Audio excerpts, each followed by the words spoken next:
Hey BookTube, it's Peg. Welcome back to the History Shelf. Feels like it's been a minute since my last video. Just been busy reading, writing, working, and whatnot. Very excited to have had some recent fun book chats and author interviews. And you know what? I thought today, even though I missed Tag Tuesday by a day, I'm going to do a tag that I'm a little bit tardy in doing, but I was tagged by Bill Rutenberg at the Rutenberg Library. Thank you, Bill. This is a history trail tag, which I thought was just perfect for me.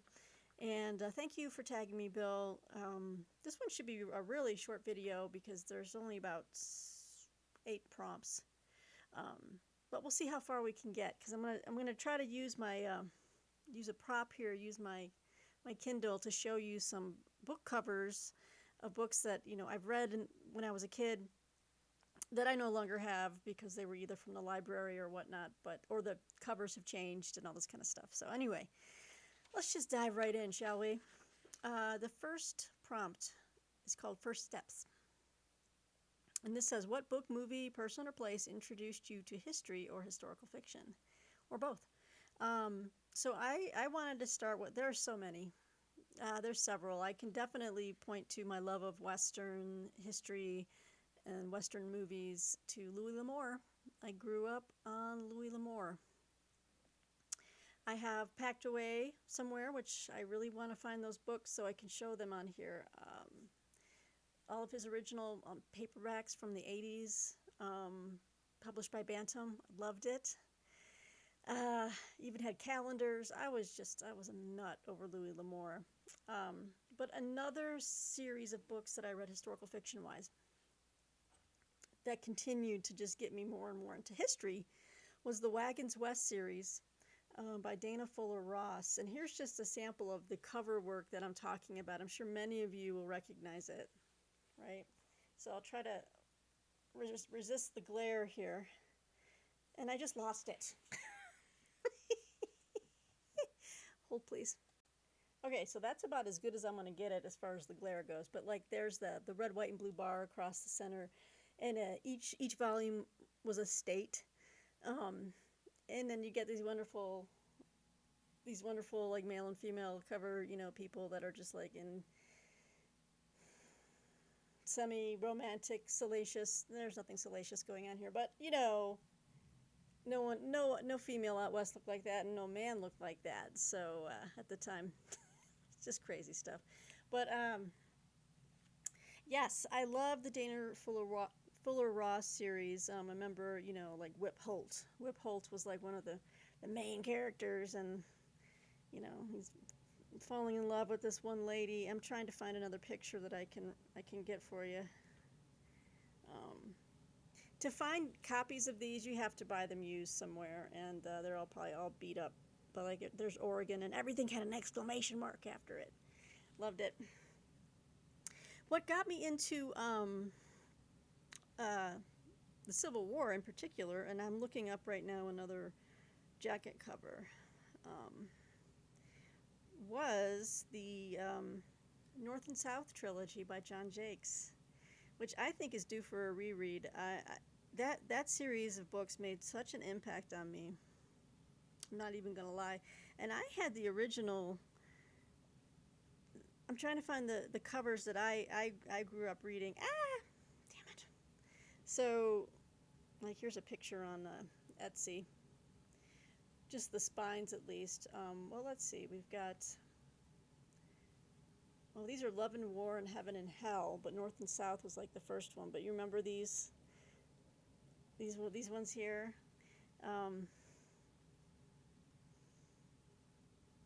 Yes, I grew up reading these, and I loved them. And I remember when there was a big. I won't say anything in case you guys are reading it, but there was a big thing that happened, and it utterly shook me. I think in the second book, and I was like, I don't know if I can go on reading. But no, I loved the North and South Trilogy by John Jakes. That really got me into wanting to read nonfiction, like history nonfiction, and reading just more studies about the Civil War, and then I moved into Bruce Catton. I think was a my logical next step. I read Bruce Catton. Oh, my mom would take me to some like bargain bookstores, and I'd get who wrote that Billy Yank book, the complete Billy Yank and the complete Johnny Reb or something like that, and just pick up a ton of different bargain books that just introduced me more and more to the Civil War. So I really enjoyed North and South. Oh, I love the miniseries with Patrick Swayze. That was another. I would record these on the v, VHS. Thank you. I almost forgot the name of that technology, you guys. Because now it was like DVR, but no, it was VHS. And I would tape these, and try to pause on the commercials, but so fun. I think I still have them packed away somewhere.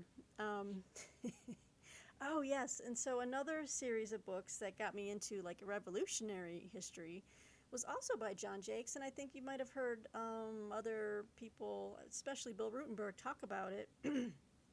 But I think he's reading The Bastard by John Jakes along with another booktuber. But that was the first book in the Kent Family Chronicles. I loved the Kent Family Chronicles. And I was so thrilled when I saw my name as one of the characters. I think it was in The Bastard, it might have been the second book. I think it's when the main character in The Bastard, he remarries, and his second wife is named Peggy.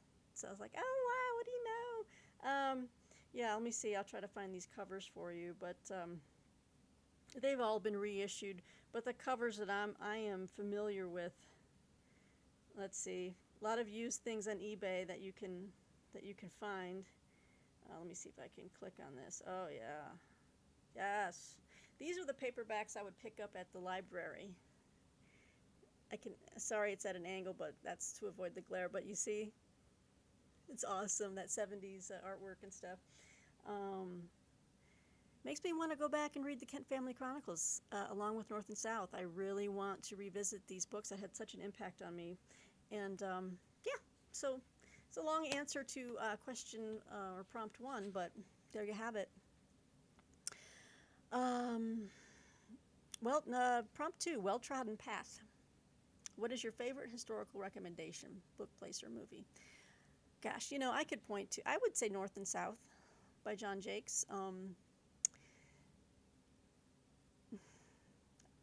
For both a book, oh gosh, this is tough. This is tough for me to just keep to one. So I'm just going to throw out a few. For a good Western, also a great miniseries, I would say Lonesome Dove. I really enjoyed Lonesome Dove. North and South, fantastic novels. Really got deep into the nitty-gritty. I still remember scenes from these books, like the brother of one of the Southern family, the Maines, I believe, right? It was about the Maines and the Hazards. Those are the two families. And the friendship between George and Ori, Ori Maine. And yeah, I remember there was a scene in the book that is not in the miniseries, but it should be. But it got into the history of the development of, like, the Hunley, the first submarine, and when it's like he was a brother of the main character, and he was working at the ironworks there, and they were testing models, test models of the submarines that were the first forerunners to the Hunley itself. So, so there were so many things that they didn't put in the miniseries that I really wish they had, but I would recommend the North and South Trilogy by John Jakes, Lonesome Dove, and I'm going to say also The Killer Angels by Michael Shara, and I also enjoyed the movie. The only quibble I have with those movies that were made by Ed, oh God, of course I'm forgetting his last name, but they weren't realistic enough with the battle scenes as far as carnage, and I don't know. I just think you need to balance out the heroism with also just the horror of war, just to be realistic. I'm a realist, and I want to have realism. I think I've mentioned this before, like in I think it was in Gods and Generals, the sequel. Um, you see like guys marching up into the face of cannons, and they would pull the lanyard. You'd see like the smoke and the explosion, and then you just see the stuntmen being pulled backwards off their feet, which was really dramatic. They're being blown backwards, but that wouldn't have happened. Obviously, I mean they were fully limbed and everything, and there was no blood. It was just they were blown backwards. I'm like, come on, they would have been vaporized, or at least you would have seen just them explode. It would be horrible. Um, sorry. Anyway, I digress. But I enjoyed Gettysburg, the movie, for just how they. I love Sam Elliott playing John Buford, the Federal cavalry commander that first saw the Confederates coming into the Gettysburg area, and then he alerted um, the federal troops in the area under John Reynolds, and they all kind of rushed up, and this is how they all kind of came together, and Gettysburg happened. But Sam Elliott as John Buford was awesome. I'm a big Sam Elliott fan. So, but Gettysburg, the movie, fantastic. Of course, The Killer Angels, you can't beat that book. You just can't. Okay, so we'll go on to prompt 3, good boots. What is your favorite historical fashion era? You know what? I'm going to jump ahead forward in time and go to the 1920s, the roaring 20s.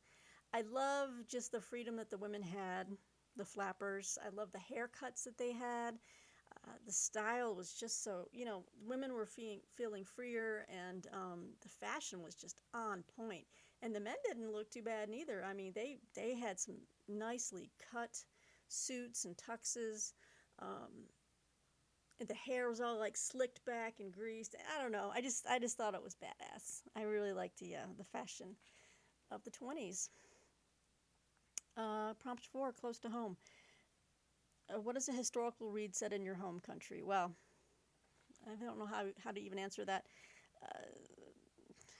I'm just going to stick with what I've said before, like Louis L'Amour, North and South, John Jake's Trilogy, Kent Family Chronicles, the Westward Wagons series by Dana Fuller Ross.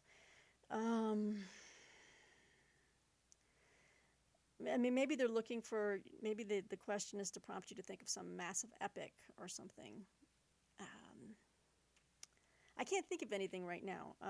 But, obviously America has, there's a lot of historical fiction out there that, has already been written about. So anyway, I'll move on to number 5, The Trail Not Taken. What historical areas do you, what historical eras do you avoid?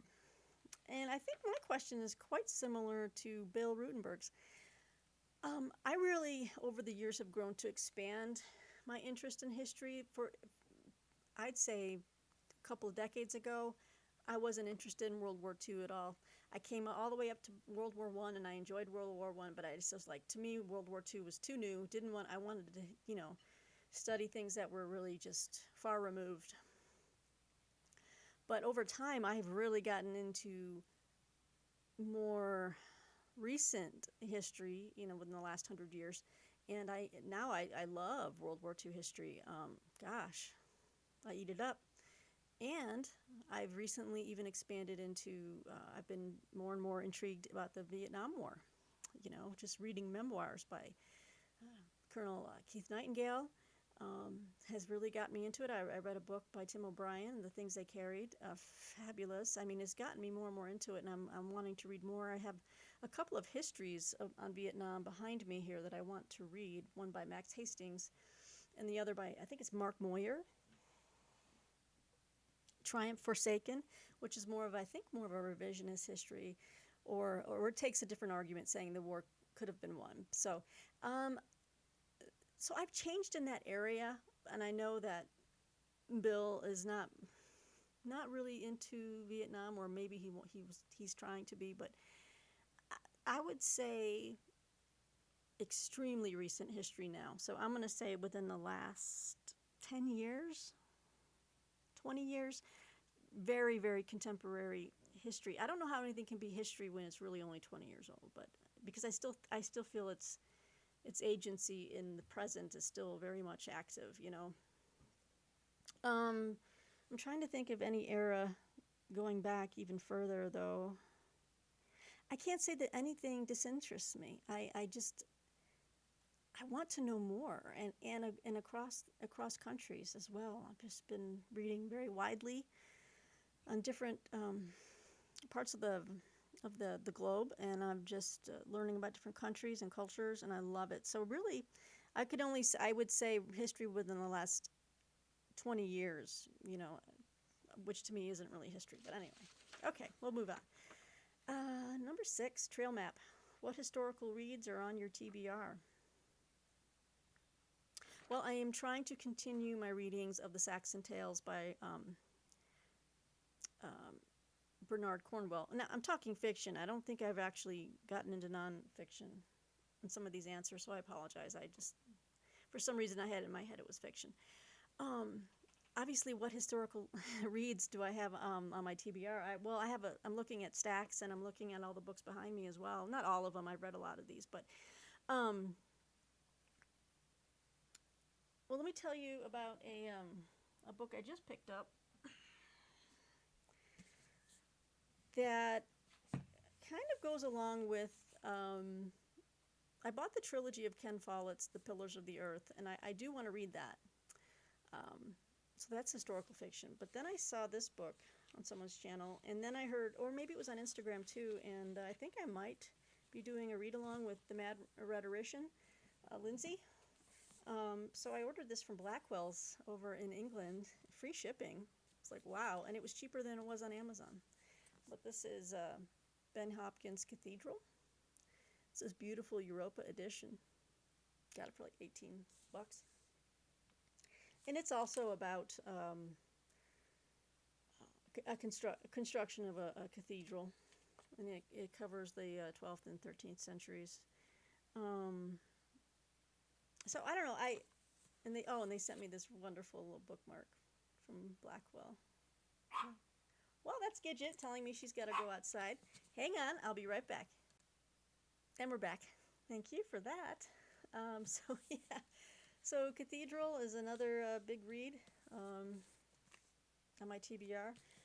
Really, I could hold up 100 different books right now that is on my TBR.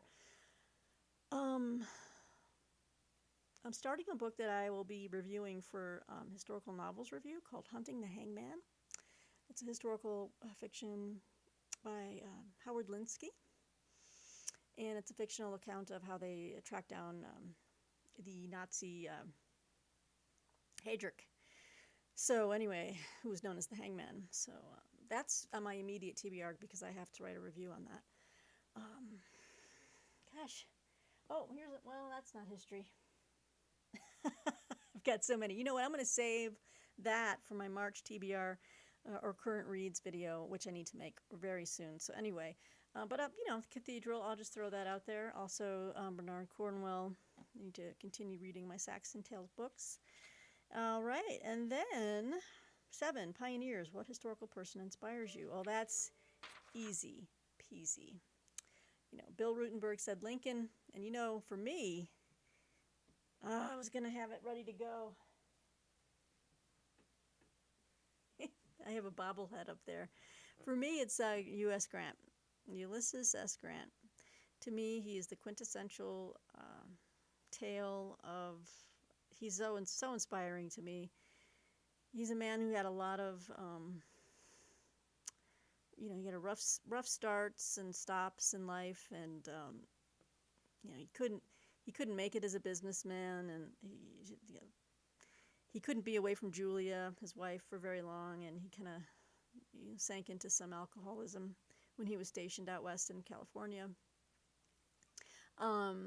But he really found his stride as a general in the Civil War, and he came into his own.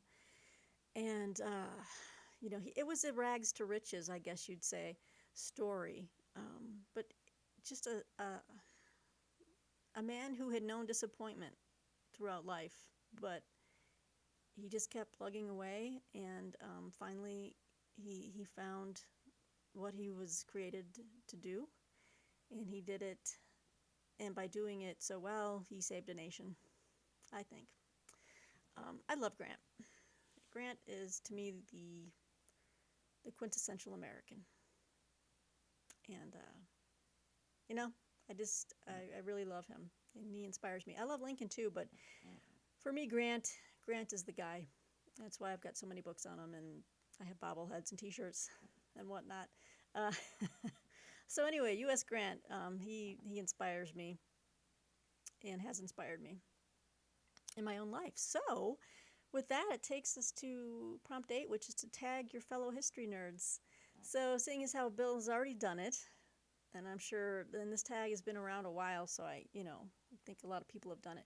But I want to tag a new booktuber whom I will link below in the description box, who is a fellow history reader, and so we are in dire need of more and more nonfiction and history readers on BookTube.